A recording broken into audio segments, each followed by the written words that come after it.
Good morning student. मैं आपकी हिंदी अध्यापिका प्रीति शर्मा आज आपको कक्षा 5 की हिंदी भाषा की पाठ्य पुस्तक रचना प्रसून से पाठ 1 भाषा और व्याकरण पढ़ाने जा रही हूँ। बच्चों, भाषा और व्याकरण आपने पिछली कक्षाओं में भी पढ़ा है। चलिए हम इसे फिर से पढ़ते हैं। बच्चा अपने आसपास के वातावरण और परिवार के सदस्यों की बातें सुनकर ही बोलना सीखता है। उसके सामने जिन वस्तुओं को दिखाकर उनके नाम बताए जाते हैं, वह उन वस्तुओं के चित्र नाम सहित अपने दिमाग में सजा लेता है और उन्हें जल्द ही याद भी कर लेता है। इन चित्रों से भाषा सीखने में आसानी होती है। धीरे धीरे बच्चा शब्दों को पढ़ना और लिखना सीखता है।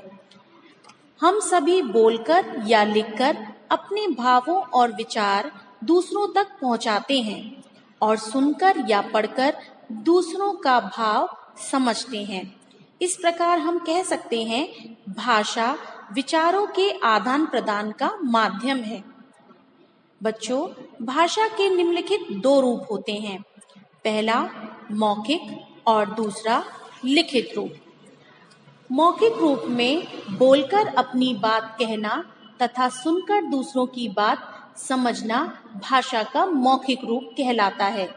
इसी प्रकार लिखित भाषा में पढ़ना और लिखना भाषा का लिखित रूप होता है। इसमें लिखकर अपनी बात दूसरों तक पहुंचाई जाती है और दूसरा उसे पढ़कर समझता है। इसे सीखने के लिए बच्चे को विद्यालय जाना पड़ता है। अब हम भारतीय भाषाओं को जानेंगे। संसार में बहुत सी भाषाएं बोली जाती हैं, पढ़ी जाती हैं और लिखी जाती हैं। सभी देशों में अपनी अपनी भाषाएं हैं।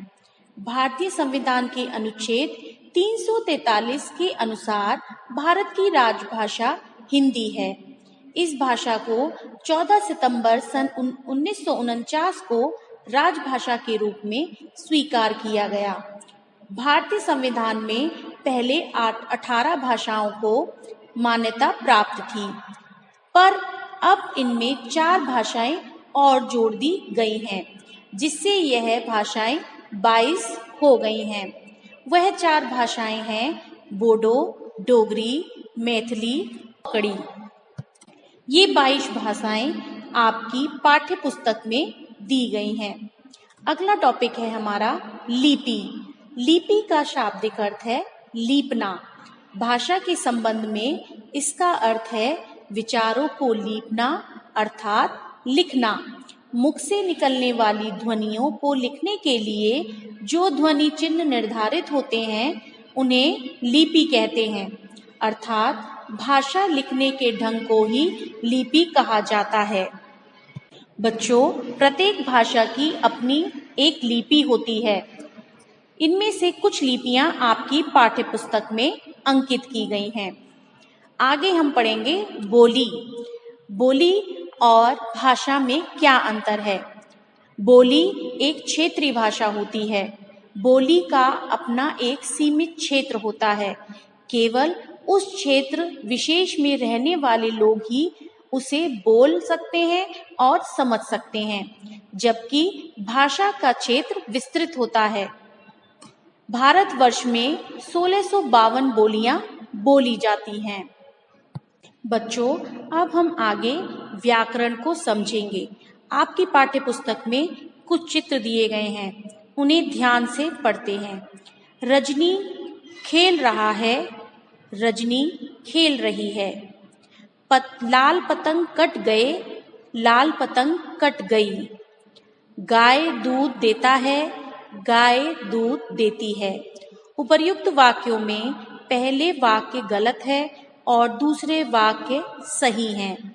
आपस में बातचीत करते समय जब हम शब्दों का अशुद्ध प्रयोग करते हैं तो इससे भाषा का अर्थ बदल जाता है। इसलिए हम कह सकते हैं कि व्याकरण वह शास्त्र है जो हमें भाषा के शुद्ध अशुद्ध प्रयोग का बोध करवाता है। उसे हम व्याकरण कहते हैं। भाषा के शुद्ध ज्ञान के लिए व्याकरण को जानना अत्यंत आवश्यक है। व्याकरण शब्द वी धन आ धन करण शब्द से बना है, जिसका अर्थ है शब्दों के शुद्ध रूपों का विवेचन करना। अतः हम कह सकते हैं कि व्याकरण ही एक ऐसा शास्त्र है जो कि हमें भाषा के शुद्ध बोलने, पढ़ने तथा लिखने संबंधी नियमों की जानकारी देता है। व्याकरण वह शास्त्र है जिससे किसी भी भाषा के स्वरूप संबंधी नियमों का बोध होता है। व्याकरण में 3 बातें होती हैं। वर्णों, शब्दों और वाक्यों पर विचार किया जाता है, इसलिए इसे 3 भागों में बांटा गया है। पहला वर्ण विचार, दूसरा शब्द विचार और तीसरा वाक्य विचार। बच्चों, इस प्रकार हमारा पाठ 1 समाप्त होता है। इस पाठ का बाकी का अभ्यास कार्य आपको PDF द्वारा दिया जाएगा। धन्यवाद।